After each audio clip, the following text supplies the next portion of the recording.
Good morning, students. Welcome to the digital classroom with Holy Heart Schools. Today we are going to start with our chapter Earthquake.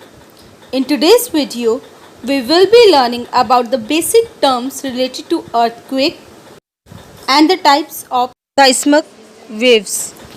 While going through these topics, we will be learning some new words like number 1, earthquake.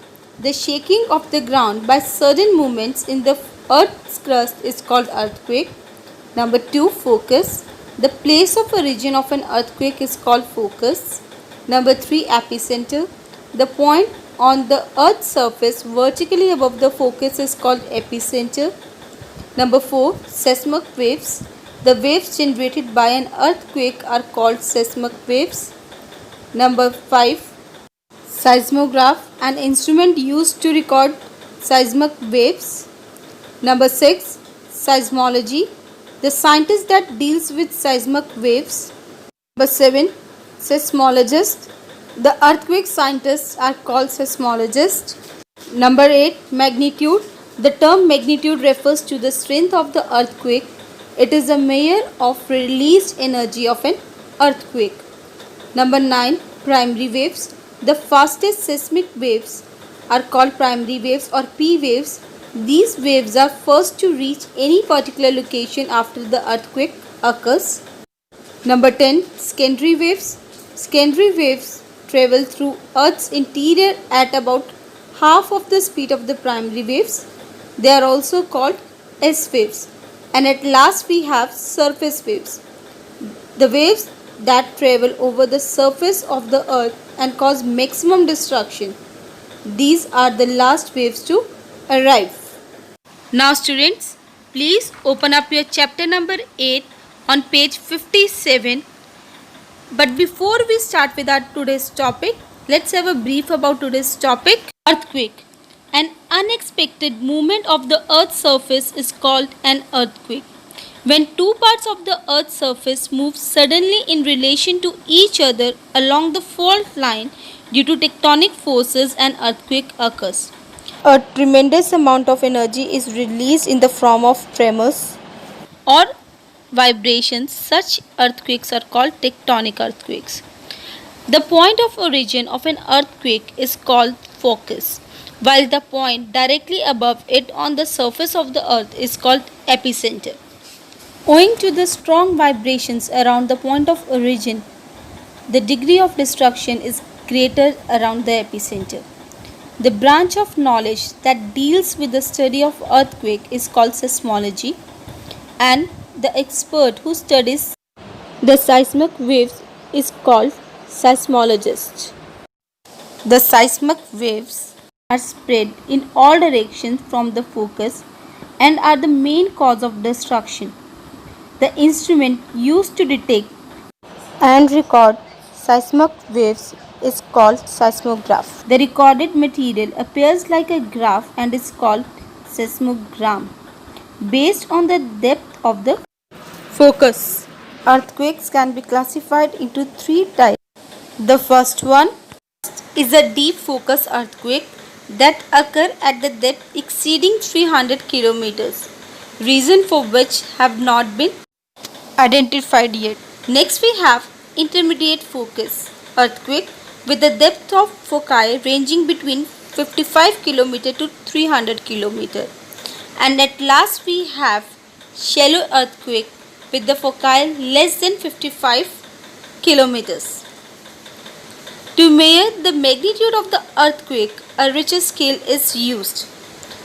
So now students, let's start with our reading today. Any sudden disturbance below the earth's surface due to tectonic forces may produce vibrations or tremors in the earth's crust. These vibrations or tremors can cause earthquake. Tremors means a slight earthquake.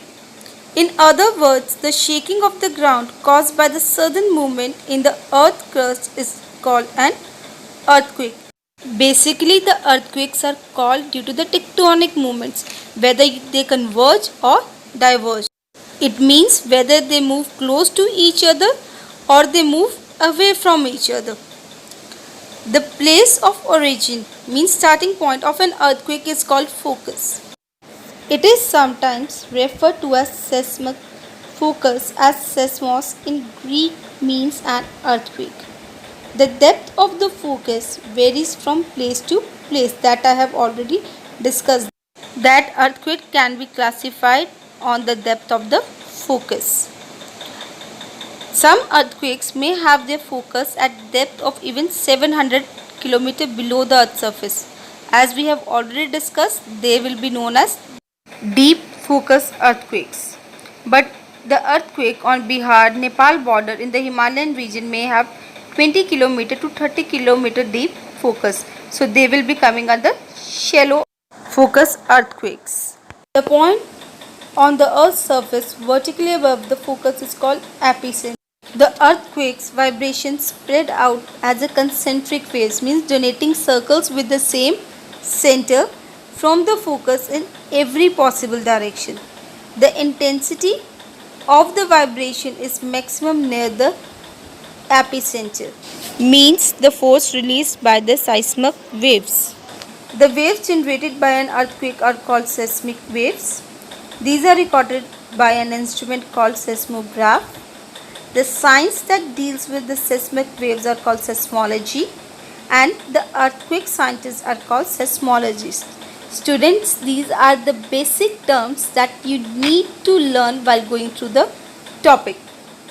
Every year, more than 1 million earthquakes are recorded by the worldwide network of seismic stations. With this network, the exact location, depth, and magnitude of all the detectable, means identified earthquakes are plotted on the regional maps. You may have listened in the news that earthquake was of certain magnitude. Magnitude here means the energy released. Remember, the more the magnitude is, the more will be the destruction. Magnitude or intensity of an earthquake is measured in relation to its effect on human life. Magnitude is the amount of energy released, that I have already discussed.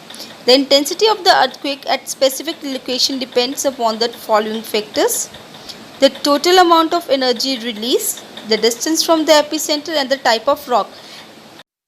Always remember that the destruction is greater in soft and unconsolidated material than in dense crystalline rocks. It means areas with the sedimentary rocks will face more destruction as comparatively to areas with the igneous rocks. Now next we are starting up with the types of seismic waves. The enormous energy is released by an earthquake when it travels through the ground in form of waves. According to their mode of travel and the rate of movement, the seismic waves are classified into following three types. Number 1. Primary waves or push waves. These are the fastest waves and they travel at the speed of about 6 km per second. These waves are first to arrive. They are identical to sound waves. They can pass through liquid and gas. These waves can cause small displacements by pushing or pulling rocks, similar to a shunting train. Next we have secondary waves or shake waves. These are next to arrive after the primary waves. Their rate of movement is less than that of the primary waves. The vibration caused by these waves are at right angle to the direction of their movement. These waves cannot pass through liquids. And at last we have surface waves. Surface waves itself tells that these waves travel on the ground. These are the last to arrive and they travel over the surface of the earth and cause maximum destruction. The surface waves can travel much longer distance than primary and secondary waves. So now students, with this we are ending up with the topic of the day. Please revise your topic and do the related exercises, and please keep exploring. Thank you.